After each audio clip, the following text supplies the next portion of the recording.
नमस्कार. तर आपला आज मराठी व्याकरण क्लास आहे 6वा. तर आजच्या क्लासमध्ये आपण पाहणार आहोत की आयदी आदेश स्वर संधी, पूर्वरूप स्वर संधी आणि पररूप स्वर संधी असे 3 स्वर संधी बघणार आहोत आपण. तर आपण पहिल्यांदा बघूया की आयदी आदेश स्वर संधी. 5 नंबरची स्वर संधी अयादी आदेश, अयादी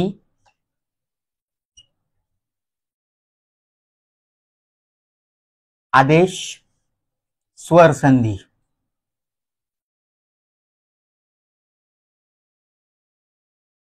तर अयादी आदेश स्वर संधी म्हणजे काय? ए ओ अर, ए ऐ ओ औ या स्वरांपुढे काय ए ऐ ओ औ या स्वरांपुढे हे काय स्वर आहे ए ऐ ओ ओ.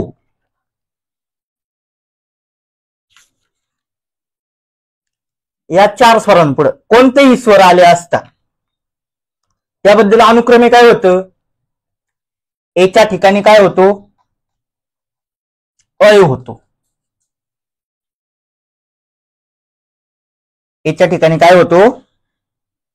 अय होतो. ऐच्या ठिकाणी आय होतो. आय होतो. ओच्या ठिकाणी औ होतो आणि औच्या ठिकाणी आव होतो.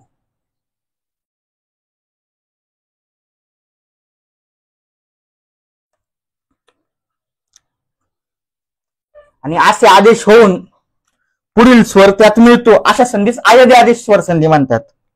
तर मग उदाहरण आपण बघू की ह्याची काय काय उदाहरण आहे.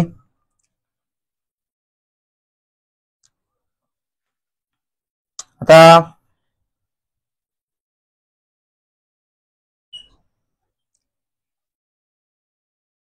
याचे उदाहरण आपण इथं बघू. ए अधिक अ बरोबर ऐ.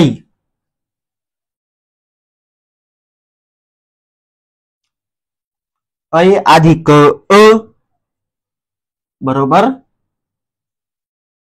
ऐ.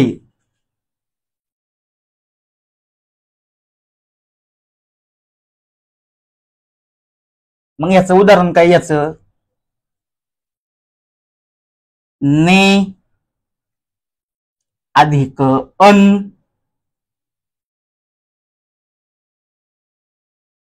बरोबर नयन.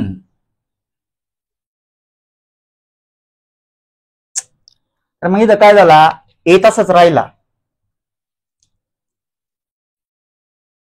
जो ए होता त्याच्या ठिकाणी काय झाला? ऐ झाला. म्हणजेच कसं? मग नेचा काय झाला? नय झाला आणि पुढील अन त्याच्यात मिसळून नयन झालं. बरोबर. आता आपण ऐचं उदाहरण बघू.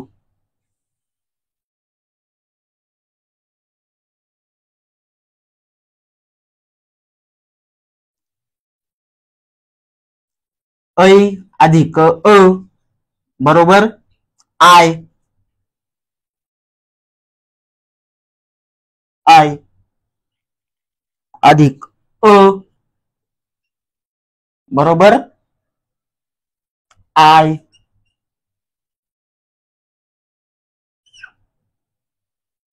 ऐच्या ठिकाणी काय होतो? आय होतो. मग याचं उदाहरण आपण बघू.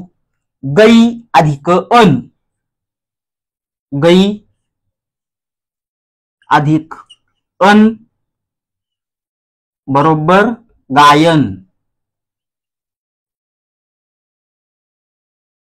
ह्या ऐच्या ठिकाणी काय झाला? आय झाला. मग गईचा काय झाला? गाय झाला. मग गाय अधिक अन गायन.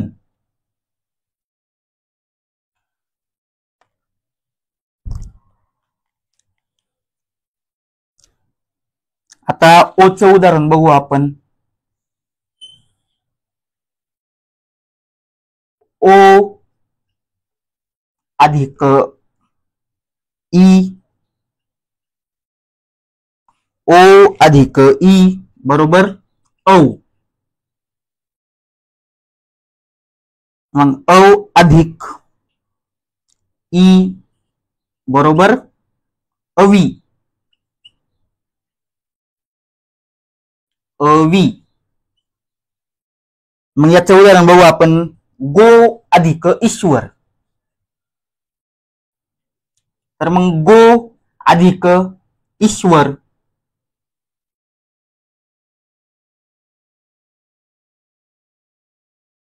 बरोबर गवीश्वर.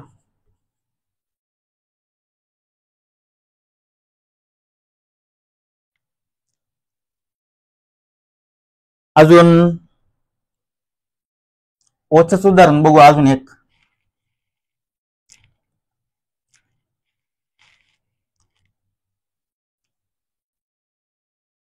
ओ अधिक ऐ बरोबर अवई.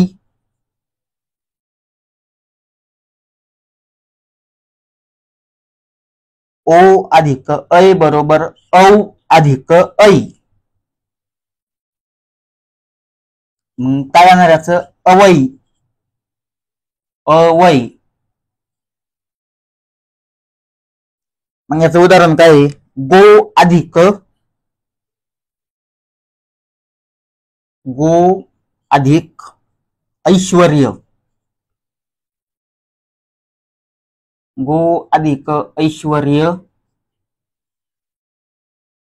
बरोबर गवैश्वर्य.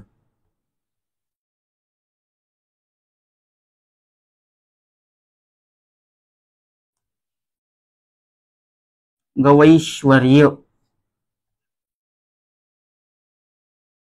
तर मग इथं काय झालं. ओ अधिक ऐ बरोबर ओचा काय झाला औ झाला. मग औ अधिक ऐ काय झालं अवई. मग गो अधिक ऐश्वर्य काय झालं गवैश्वर्य बरोबर. आता आपण औचं एक उदाहरण बघू.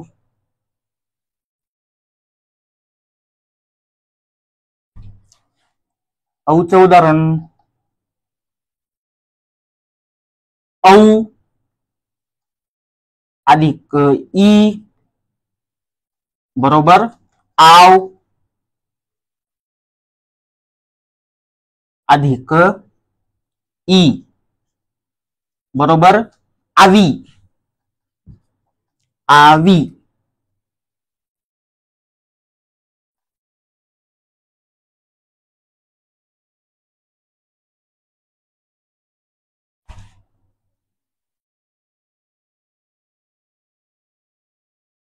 मग काय आता 9 अधिक इक. उदाहरण काय याचं 9 अधिक इक बरोबर नाविक.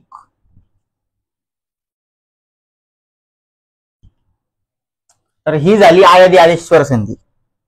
काय आयादी आदेश स्वर संधी.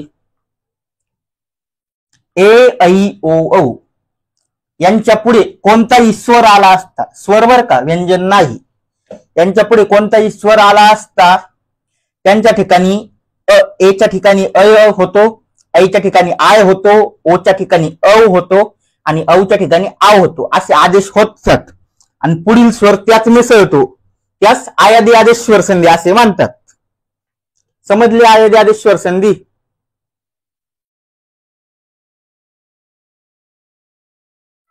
तर आता 6वी संधी आहे की पूर्वरूप स्वर संधी. पूर्वरूप स्वर संधी म्हणजे काय. मराठी शब्दांचा संधी होताना केव्हा केव्हा कधी कधी पहिला स्वर कायम राहून दुसऱ्या स्वराचा लोप होतो किंवा दुसरा स्वर पहिल्या स्वरात मिळून जातो, त्यास पूर्वरूप स्वर संधी असे म्हणतात. उदाहरण खिडकी,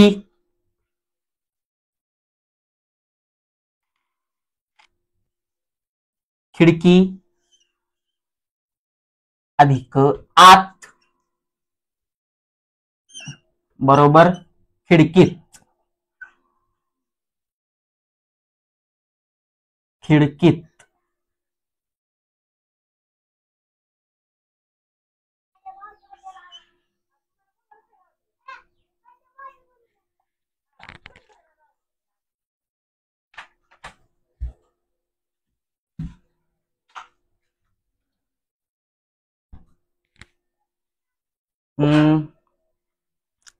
तर मग काय आहे पूर्वरूप स्वरसंधी?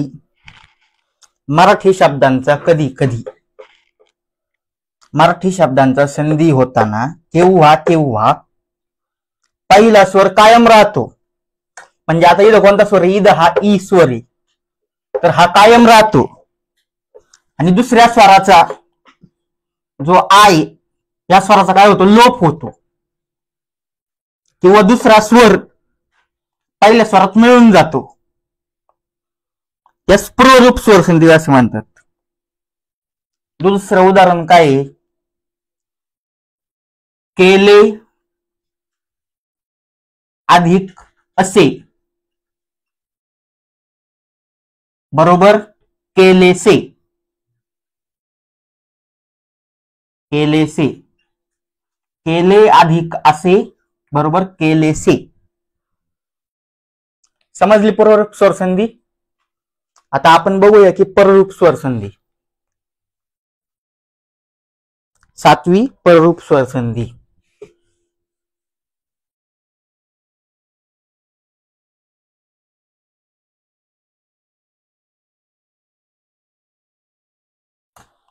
तर काय पररूप स्वर संधी? स्वर संधीतली शेवटची संधी आणि 7 नंबरची संधी म्हणजेच पररूप स्वर संधी. तर पररूप स्वर संधी म्हणजे काय? मराठी शब्दांचा संधी होताना केव्हा केव्हा दुसरा स्वर कायम राहून. आता याचा आपण उदाहरणामार्फत समजून घेऊ. पररूप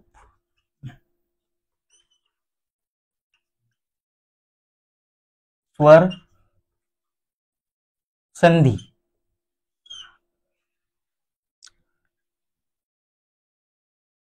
तर उदाहरण घेऊ आपण. हात अधिक ऊन. हात अधिक ऊन. तर हात अधिक ऊन, बरोबर हातून. दुसरं उदाहरण आहे घर अधिक ई. घर अधिक ई, बरोबर घरी.